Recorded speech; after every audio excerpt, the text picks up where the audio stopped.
नमस्कार। मुद्दा तो है मैं आपका स्वागत है। मैं हूं आपके साथ ब्रजेश चौक से। आज मुद्दा है तुष्टीकरण की राजनीति किसकी नीति। जी हां, तुष्टीकरण पर एक बार फिर से प्रदेश की सियासत गरमाई हुई है। मुख्यमंत्री डॉक्टर मोहन यादव ने साफ शब्दों में कहा है कि उनकी राजनीति राष्ट्र हित को सर्वोपरि मानती है और इसी सिद्धांत पर आगे बढ़ती है। उन्होंने कांग्रेस पर निशाना साधते हुए आरोप लगाया कि कांग्रेस ने ही तुष्टीकरण की राजनीति की। इधर सीएम के आरोपों पर कांग्रेस ने पलटवार किया है और कहा है कि बीजेपी सुबह शाम हिंदू मुस्लिम की राजनीति करती है। कुल मिलाकर तुष्टीकरण को लेकर जमकर बयानबाजी हो रही है, जिसकी वजह से कई सवाल खड़े हो रहे हैं। उन सवालों को भी हम उठाएंगे, लेकिन पहले देखिए रिपोर्ट।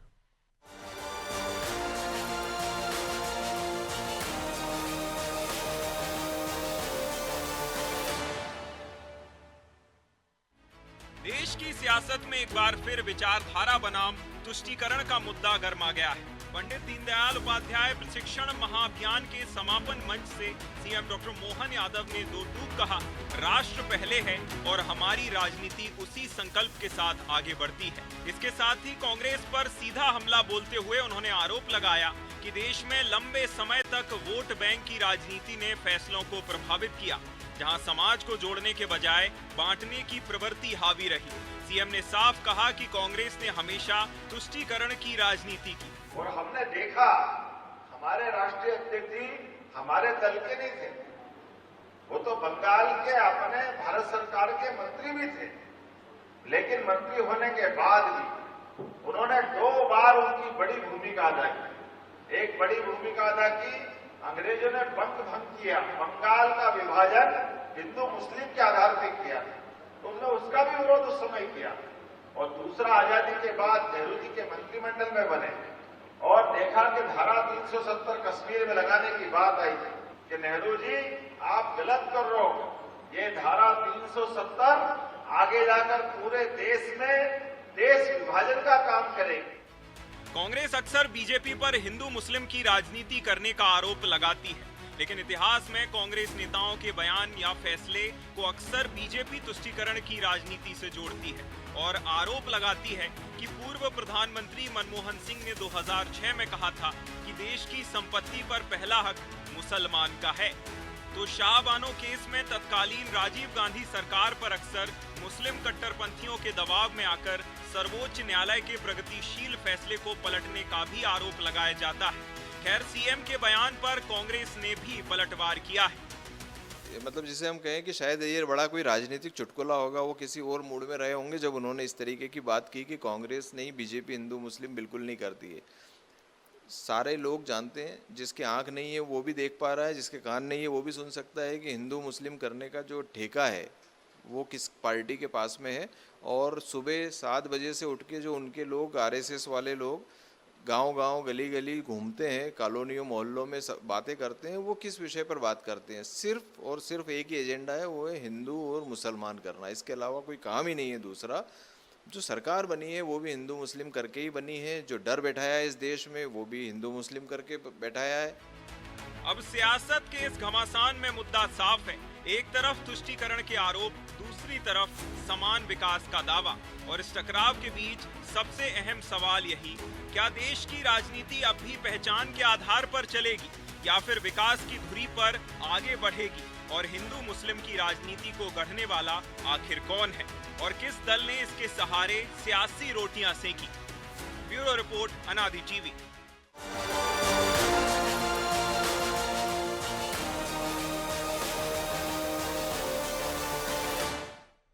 इस मुद्दे पर चर्चा शुरू करें उससे पहले सवाल जो जरूरी हैं। पहला सवाल, कौन तुष्टीकरण की राजनीति कर सियासी रोटियां सेक रहा है?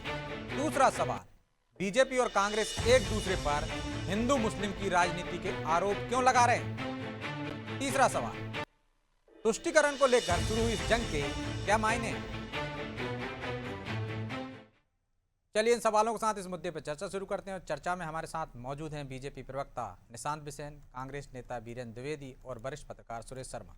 आप तीनों का बहुत बहुत स्वागत है। निशांत जी, शुरुआत आपसे ही करते हैं। आप कह रहे हैं कि हिंदू मुस्लिम की राजनीति कांग्रेस करती है, तो फिर बीजेपी के चुनावी भाषणों में बार बार ये मुद्दे क्यों आते हैं? वो कह रहे हैं सुबह शाम आप लोग जपते रहते हैं हिंदू मुस्लिम। आजादी के बाद से ही इस देश में तुष्टीकरण की राजनीति होती रही है। लेकिन हमारा ये विश्वास है, हम इसे अपीलमेंट की राजनीति कहते हैं। हम चाहते हैं no appeasement, justice to all. हमारी राजनीति इसी दिशा में आगे बढ़ रही है और मुख्यमंत्री डॉक्टर मोहन यादव जी ने कहा है, जो आज वो देश के हर राष्ट्रभक्त नागरिक को ये बात समझ में आनी चाहिए कि कांग्रेस किस तरीके से बंटवारे की राजनीति करती है। कांग्रेस का ये सोच है फूट डालो राज करो, जबकि भारतीय जनता पार्टी सबका साथ, सबका विकास और सबका विश्वास में भरोसा रखती है। तो जिस तरीके का देश जिन हालात से गुजर रहा है, बीजेपी एक राष्ट्र एक कानून और समान न्याय व्यवस्था की बात करती है। इस देश को बहुत नुकसान पहुंचाया जा चुका है, लेकिन 2014 के बाद से, जब से श्री नरेंद्र मोदी जी देश के प्रधानमंत्री बने, सभी वर्गों को साथ में लाने की कोशिश की गई, उसके परिणाम अब दिखने लगे हैं। हालांकि अब भी बीच बीच में हम देखते हैं, चाहे वो घुसपैठियों को संरक्षण देने की बात हो या किसी एक वर्ग को धार्मिक आधार पर आरक्षण देने की बात हो, ये मेरिट को मारता है, ये प्रतिभा को कुचलता है। तो इस दिशा में हमारा सोचना है कि तुष्टीकरण अब इस देश में बंद होना चाहिए। आप बंगाल का उदाहरण देख लीजिए। बंगाल में आज घुसपैठियों को जो संरक्षण मिला है वो इसी अपीजमेंट की पॉलिटिक्स के कारण मिला है।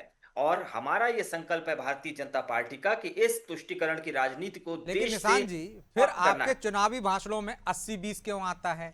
आप ये क्यों कहते हैं कि डेमोग्राफी बदली जा रही है? फिर आप ये क्यों कहते हैं कि देखिए हिंदू खतरे में है, उनकी आबादी बढ़ रही है? आपके तमाम नेता कहते हैं, फिर ये क्यों?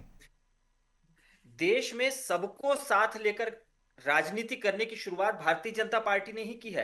आप आज किसी छोटे बच्चे से भी पूछ लीजिए तो सबका साथ, सबका विकास और सबका विश्वास, ये नारा अब किसी एक पंक्ति के रूप में, किसी ऐसे वाक्य के रूप में सबके जबान पर चढ़ चुका है कि सबको साथ लेकर की भावना, वसुदेव कुटुंबकम की जो भावना है, उसका विस्तारित रूप है राजनीति में। और भारतीय जनता पार्टी बहुत प्रतिबद्ध है सभी लोगों को साथ में लेकर चलने के लिए। हमने देखा है, चाहे वो शाहबानों को केस रहा हो, चाहे सच्चर कमेटी की सिफारिशें रही होगी, या उसके बाद घुसपैठियों को संरक्षण देने की बात रही होगी, हर वक्त कांग्रेस ने देश को निराश किया है।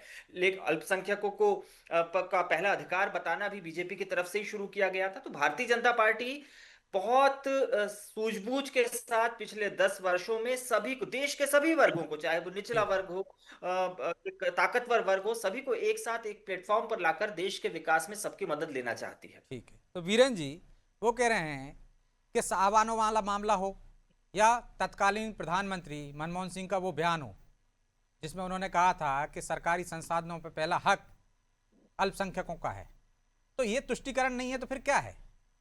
और आप उन पर आरोप लगा रहे हैं तुष्टीकरण का, तो आप नहीं करते हैं क्या? आपका क्वेश्चन हो गया जी। पहली बात तो मनमोहन सिंह जी ने ऐसा नहीं कहा है। उन्होंने, उनका वो भाषण का ओरिजिनल अभी मैं निकाल के रखता अगर मुझे आइडिया होता, कि उन्होंने कहा था कि संसाधनों पर पहला अधिकार गरीब का है। दूसरी बात यह है कि भारतीय जनता पार्टी के लोगों से, मोहन यादव जी से और मध्य प्रदेश की सरकार से मैं ये कहना चाहता हूं कि जिन मुद्दों पर उनको जनादेश मिला है उन मुद्दों को पूरा करें, अपने मैनिफेस्टो पे काम करें, जो सरकार की बेसिक रिस्पॉन्सिबिलिटी है, जो उसका धर्म है। ये गैर जरूरी सवाल खड़े करना, लोगों का ध्यान भटकाना, लोगों की दिशा बदलना। गेहूं खरीदी का समय आ गया है, उसमें पूरे प्रदेश में अराजकता है, उस पर मोहन यादव कुछ नहीं बोल रहे हैं। ये बटाया डायलॉग, कांग्रेस तुष्टीकरण की राजनीति कर रही है, बंटवारे की राजनीति कर रही तो है। जो आरोप लगा रहे हैं उसी का जवाब दे दीजिए ना, आप इधर उधर क्यों जा रहे हैं? नहीं, हम तो उनको सही दिशा में लाने की कोशिश कर रहे हैं, इधर उधर तो वो जा रहे हैं और उनका आरोप बिल्कुल गलत है, कोई नई बात नहीं है। जब भी वो फंसते हैं, नॉन परफॉर्मर घोषित होते हैं, अपने मुद्दों पर काम नहीं कर पाते हैं, सरकार अपनी जिम्मेदारियां नहीं निभा पाती है, तो इस तरह के मुद्दे उठा के एक नई डिबेट शुरू कर देते हैं। ये उनका यही असली चेहरा है। तो आपने जवाब नहीं दिया कि साहबानों वाला मामला क्या था? उन्होंने जो आरोप लगाया पश्चिम बंगाल का विभाजन क्यों हुआ था, बाद में 370 पे जो बात कही है उन्होंने, जो लागू हुई है, उस पर कांग्रेस का स्टैंड तो आपने बताया नहीं। जो आरोप लगाया, आरोपों का सीधा जवाब दीजिए ना, घुमा फिरा के क्यों कर रहे हैं? ये तो सब बीती हुई घटनाएं हैं और उस पर उस समय पर्याप्त तो बात हो चुकी होगी। ये क्यों पीछे जाते हैं, आगे की बात क्यों नहीं करते, वर्तमान की बात क्यों नहीं करते? आप भी पीछे जा रहे हैं ना। आप कहते थे जाति जनगणना मत करिए, आज आप कहते हैं जनगणना कीजिए जाति की। नहीं, कभी नहीं कहा जाति जनगणना मत कीजिए। अभी आपने कहा था कि देखिए पीएम ने ऐसा नहीं कहा था, मनमोहन सिंह जी ने, अभी कह रहे हैं जाति जनगणना का विरोध ही नहीं हुआ है। तो वो जो संसद की जो कार्रवाई है, जो लिखित दस्तावेज है, उन्हें कैसे जुटला दोगे? राजीव गांधी से लेके इससे पहले इंदिरा गांधी तक ने सबने कहा था नारा था आपकी पार्टी का भाई, क्या? ना जात पर ना पात पर, मोहर लगेगी हाथ पर। अब बिल्कुल फिर क्या था वो? जाति जनगणना की जो डेफिनेशन है उसमें जितने भी बिंदु हैं, गरीब की पहचान होगी, कौन कौन सी कम्युनिटी की क्या स्टैंडिंग है, ये नया मुद्दा सामने आया है। उस पर कांग्रेस पार्टी ने अपनी सहमति व्यक्त की है। बताओ, लोग आपका डिमांड कर नारा रहे था हैं। गरीबी हटाओ इंदिरा को लाओ, तो आप गरीबों की पहचान ही नहीं कर पाए थे तब तक, तो हटाते कैसे जो आप पहचान करने की बात कर रहे हैं जनगणना से? देखिए, गरीबों को इंदिरा आवास योजना दी गई, गरीबी रेखा के बीपीएल के कार्ड बनाए गए, उनको आइडेंटिफाई किया गया, एससी एसटी के लोगों को रोजगार लोन दिया गया, उसमें सब्सिडी दी गई, उनके बच्चों को पोशाकें दी गई, हॉस्टल दिए गए, उनकी सीटें निर्धारित की गई। जो एफर्ट हो सकते थे वो अधिक से अधिक एफर्ट किए गए हैं, और कुछ काम तो हमेशा बचे रहेंगे जो अलग अलग समय पर सरकारें करती तो रहेंगी। जो सरकार लेकिन कर मेरा रही है सिर्फ अभी, ये सबका कहना साथ है, सबका विकास, सबको आवास दे रही है, वो सही कर रही है, उसी दिशा में ब्रजेश जी, आगे बढ़ रही है। थोड़ा मुझसे सुन लीजिए प्लीज। मैं इतना एक्सपर्ट नहीं हूँ, आप बहुत अच्छे एंकर हैं, थोड़ा सुनिए प्लीज।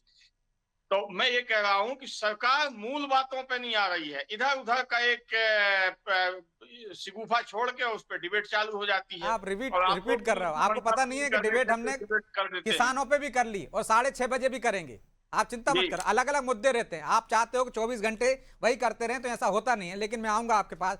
शर्मा जी, जी। दोनों ही कह रहे हैं तुष्टीकरण की राजनीति, एक दूसरे पर आरोप लगा रहे हैं कि ये करते हैं। कौन कर रहा है तुष्टीकरण की राजनीति? कौन राजनीतिक रोटियां सेंक रहा है? देखिए, ये बात आज की नहीं है, ये बात आजादी के समय की है।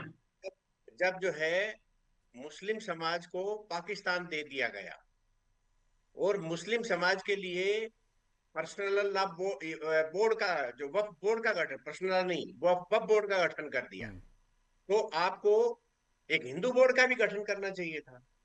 फिर हिंदुओं के मंदिरों पर आपने कब्जा कर लिया और उनके लिए कहा कि आप जिस पर उंगली रखोगे वो ही आपकी हो जाएगी। मनमोहन सिंह तक आते आते तो ये स्थिति बना दी। और मनमोहन सिंह ने तो बिल्कुल कहा था कि जो संपत्ति है उस पर पहला हक, रिसोर्सेज पर पहला हक मुस्लिम समाज का है, उन्हें, और खासकर मुस्लिम अल्पसंख्यक, खासकर मुस्लिम समाज का। बिल्कुल नहीं कहा। वीडियो लाइए, एक मिनट, ये लो, एडिटेड होगा, एडिटेड होगा। ऐसे बहुत सारे एडिटेड वीडियो आते हैं, आप पूरी तैयारी से आए हो। तो आपको तैयारी होने से किसने मना किया था बीरेन जी? आपको भी तो डिबेट का सब्जेक्ट था ना, तैयार होके आना चाहिए था आपको। नहीं, तैयारी से मतलब ये है कि झूठ परोसने की पूरी तैयारी। नहीं, झूठ परोसने का जैसे वो दर्शकों पे छोड़ देते हैं आप। जैसे मोदी जी ने आलू से सोना बनाने का भाषण दिया था, उसको राहुल गांधी ने रिपीट किया था, उसको एडिट करके पूरे देश में चला दिया। ठीक है, आ जाने दीजिए, आ जाने दीजिए बात। जी शर्मा जी। नहीं, यदि मान लो झूठ बोला है, या झूठ मैं दिखा रहा हूं, या झूठ भाजपा वाले ने बोला है, या कांग्रेस वाले सच से या झूठ बोल रहे हैं, ये तो रिकॉर्ड का विषय है। अब मनमोहन सिंह जी झूठ बोलेंगे इसकी हमें उम्मीद नहीं है ना भाई। मैंने तो उनका इंटरव्यू लिया है, तो मुझे तो मालूम है वो इतने योग्य व्यक्ति हैं, वो झूठ थोड़ी नहीं बोलेंगे। और इतना बड़ा विश्व का माना हुआ अर्थशास्त्री जो रिसोर्सेज के बारे में न जानता हो, रिसोर्सेज के बंटवारे के बारे में नहीं जानता हो, पैसे और परसेंटेज के बारे में नहीं जानता हो, तो ये तो मेरे को तो गले नहीं उतरता भाई। बाकी कांग्रेस के लोग अब वो चले गए दुनिया से, तो उनके बारे में कुछ भी बोले, मैं तो उनका बचाव करूंगा। क्योंकि मैंने, फिर कह रहा हूं कि मैंने जब उनका इंटरव्यू लिया था तो मुझे ये गर्व है कि मैंने संसार के महान अर्थशास्त्री का इंटरव्यू लिया था। इसलिए मनमोहन सिंह जी झूठ बोले ये कांग्रेस ही कहेंगे, मैं नहीं कह सकता। दूसरी बात ये है कि जब बहस नहीं, मेरी बात कह लेनी चाहिए प्लीज। आप अपने वीरेन जी आ जाने, मैं आप ही के पास आ जाऊंगा। नहीं, ठीक है, स्वागत है। हाँ, तब आपको मेरी भी आलोचना करना कर लेना। मैं ये कहना चाहता हूं कि ये मुस्लिम पॉलिटिक्स जो है, तुष्टीकरण तो बहुत बाद की बातें हैं। प्रारंभिक आजादी के बाद से देश में मुस्लिम डोमिनेटेड पॉलिटिक्स शुरू हुई, और उसका आपको सबसे बड़ा प्रमाण ये मिलेगा कि मस्जिद यानी जामा मस्जिद के शाही इमाम फतवा जारी करते थे, और वो ये कहते थे कि ये सरकार अमुक व्यक्ति को मुस्लिम समाज वोट दे। भाजपा को, कांग्रेस को वोट देने के फतवे अनेकों वर्षों तक जारी हुए। बिल्कुल। फिर क्या हुआ कि जो ही लालू यादव जी और मुलायम सिंह यादव जी ने मुस्लिम वोट जो है कांग्रेस से छीन लिया, तो कांग्रेस तो शून्य की ओर जाती रही और ये लोग हीरो बनते गए। ये पॉलिटिक्स को हमने नजदीक से देखा है। मेरे को 37-38 वर्ष हो गए पत्रकारिता करते करते, तो इसको मैंने नजदीक से देखा है। 2014 से पहले की पॉलिटिक्स पर यदि दोनों मेरे वरिष्ठ मित्र यदि ध्यान देंगे तो उसका एक बेस था, एक नारा था, सांप्रदायिक शक्तियों की सरकार नहीं बनने देंगे। सारे गैर भाजपाई बोला करते थे। उसका अर्थ क्या था कि हिंदू समाज का बोर्ड सरकार नहीं बनने देंगे, मुस्लिम समाज के मार्गदर्शन में आशीर्वाद से बनने वाली सरकार को बनने देंगे। इसी का रिएक्शन हुआ 2014 में, और कांग्रेस को तीसरी बार में भी नेता प्रतिपक्ष जैसे मामले के लिए गठबंधन करना पड़ा। क्यों? क्योंकि लोगों के दिमाग में ये आ गया कि देश आजाद कराते वक्त हमने देश का एक बड़ा भूभाग मुस्लिम समाज को सौंप दिया, इसके बाद क्यों आखिर हमारे संसाधन उनके बताए जाते हैं। सक्चर कमेटी की रिपोर्ट के बाद जो है जिस तरह का वातावरण बनाया गया, ये क्यों किया जाता है? तो ये एक पॉलिटिक्स सिनेरियो तैयार किया गया जिसके प्रतिध्वनि के रूप में, बहुसंख्यक समाज ने भी एक अपना वोट बैंक बनाया और सरकार बनाना चालू कर दिया। फर्स्ट है, आप जितना सेंधमारी करेंगे हिंदू समाज के वोटों में, कांग्रेस वापसी कर जाएगी। अब आप दिग्विजय सिंह जैसा आदमी राम मंदिर चला गया, और बाकी लोग तो खैर उनका तो राम से वास्ता भी नहीं होगा, लेकिन ये संदेश देना चाहिए कि नहीं, हमारे लिए मुस्लिम समाज भी वही है, हिंदू समाज भी वही है। तो शर्मा जी, आप ये कहना चाह रहे हैं कि फूट डालने की कोशिश हो रही है, चाहे वो हिंदू मुसलमान के बहाने या जातीय जनगणना के बहाने? जातिगत जनगणना की बात है, ये क्या है? ये हिंदू समाज में फूट डालने की बात है। ओबीसी का आरक्षण जिस व्यक्ति ने भी दिया, उसने देश के साथ गद्दारी करी, देश में हिंदू समाज में फूट डाल दी। अनुसूचित जाति और अनुसूचित जनजाति का जो आरक्षण था वो संविधान प्रदत्त था। 10 बरस के बाद उसकी समीक्षा होना थी। सारी राजनीतिक पार्टियां समीक्षा करने के नाम पर डरी हुई हैं। क्या ये देश के साथ गद्दारी नहीं है? या ये देश के जो है प्रतिभावान छात्रों के साथ, युवाओं के साथ गद्दारी नहीं है? आप अपनी राजनीतिक स्वार्थ के लिए देश की प्रतिभाओं को दांव पर लगा रहे हो। चलिए जवाब ले लेता हूँ, गंभीर आरोप है आपका, तो बीरेन जी दीजिए जवाब। वो कह रहे हैं कि ये देश के साथ गद्दारी है। कौन फूट डालना चाहता है हिंदू समाज में? जाति के नाम पर, धर्म के नाम पर। ये तुष्टीकरण नहीं तो क्या है? ये तुष्टीकरण नहीं है, संसाधनों के समान वितरण के लिए, देश की फैक्ट फाइंडिंग के लिए ये मांग उठाई जा रही है सामाजिक न्याय के पर्पज से, जिस पर सरकार ने फैसला लिया है, और उसके परिणाम जब सामने आएंगे तब कुछ कह पाना ठीक होगा। अभी जल्दबाजी में उस पर टिप्पणी करना शायद उचित नहीं होगा। दूसरा, ये रटा रटाया नारा है, तुष्टीकरण की नीति अपनाते हैं, हिंदू मुस्लिम करते हैं, मुसलमानों का अपीजमेंट करते हैं, ये रटे रटाए डायलॉग। तो वो तो प्रमाण दे रहे हैं ना शुरू से, जो एक वर्ग को अब लगने लगा है कि वाकई में आप लोग क्या करते थे, इस वजह से एकजुट हो गया वो। जब सरकार किसी मामले पे फंसती है तो ये डिबेट इस तरह की वो शुरू कर देते हैं। हम तो कहते हैं कि आइडियोलॉजिकली कांग्रेस जहां भी फंसेगी, चुनाव के टाइम पे इस पे बात हो जाएगी। अभी लाडली बहनों को 3000 रुपए दे दो, गेहूं की खरीदी सही दाम पे करवा दो, गैस दे दो, पेट्रोल दे दो, डीजल दे दो, तो आप भी मुद्दों पे बात करो ना, असल मुद्दों पे बात करो। आप जाति जनगणना पे बात करते हो, आप 27% आरक्षण पर बात करते हो, तो आप भी असल मुद्दों पे जाओ, तो असल मुद्दों पे डिबेट होने लगेगी। 27% सरकार को किसने रोका है देने के लिए? एडवोकेसी न्यायालय में मामला सब जुडिस है, तो ओबीसी के बीच में जाते हैं तो कहते हैं कि हम सबसे बड़े हितैषी हैं पिछड़े वर्ग के। नहीं, तो आप जिस तरीके से लागू करके गए ना जल्दबाजी में, आपको पूरा तैयारी के साथ लागू करना चाहिए था ना। वो राजनीति नहीं है तो और क्या है? शर्मा जी कुछ कह रहे हैं। जी शर्मा जी। जहां तक देखिए, जहां तक ये 27% वाला आरक्षण का मामला है, ये तो संविधान के दायरे से बाहर की बात है। ये तो केवल हम उसके लालीपाप पढ़ा रहे हैं, और वो भी नकली वाला, उसको आप चूस ही नहीं सकते हो। ये तो सबको मालूम है कि मराठा को नहीं हुआ, गुर्जर को नहीं हुआ, अनेकों समाजों ने जब मांगा। अच्छा, देश में एक प्रवृत्ति पैदा कर दी आपने, नकारात्मक प्रवृत्ति पैदा कर दी कि कोई भी आदमी जिसके सभ्यता है, जिसके पास संस्कृति है, जिसके पास धन है, जिसके पास जमीन है, जिसके पास रोजगार है, वो पिछड़ा हो गया। तो बताइए, देश में पिछड़ा बनने की होड़ लग गई। नागरिक बनने की होड़ लगाइए, काम करने की होड़ लगाइए। और मैं पंडित द्विवेदी जी से, शायद द्विवेदी जी हैं, द्विवेदी जी से इस बात से सहमत हूं कि आप 3000 की मांग कर रहे हैं, लेकिन आप आलोचना करिए इस बात की खुल करके कि शिवराज सिंह चौहान का ये गलत निर्णय था। अर्थव्यवस्था कर रहे हैं ना, हेमंत कटारे कर रहे हैं, बाकी कांग्रेस बोलने को हिम्मत नहीं जुटा रही। चौपट करने वाला निर्णय था ये, केवल वोट पाने के लिए शिवराज जी ने डिसीजन लिया। आज मध्य प्रदेश का खजाना खाली हो गया।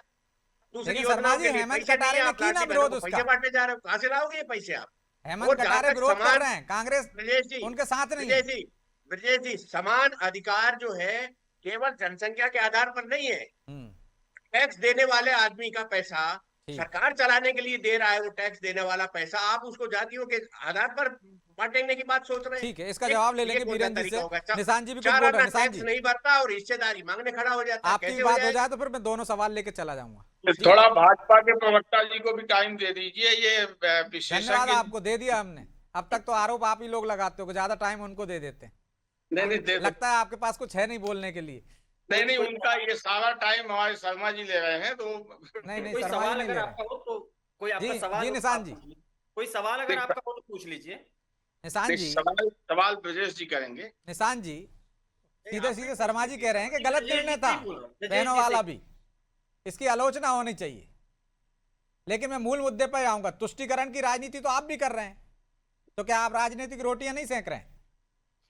मैं फिर दोहराऊंगा Brajesh ji, appeasement to none, justice to all, ये हमारी पार्टी की विचारधारा है। और इस देश में तुष्टीकरण ने बहुत नुकसान पहुंचाया है, चाहे इस देश की सुरक्षा हो, अगर हम बात करें, चाहे आप देखें धार्मिक आधार पर जो आरक्षण दिया गया, या धार्मिक आधार पर जो नौकरियों में कई चीजें हमने कर्नाटक जैसे राज्यों में देखी जो कांग्रेस शासित राज्य है, कानून में नरमी बरती गई, घुसपैठियों पर नरम रवैया अपनाया गया, इसका नुकसान किसे हो रहा है? इससे नुकसान हमारे देश की आंतरिक सुरक्षा को हो रहा है, हमारी लोकतांत्रिक व्यवस्था को हो रहा है।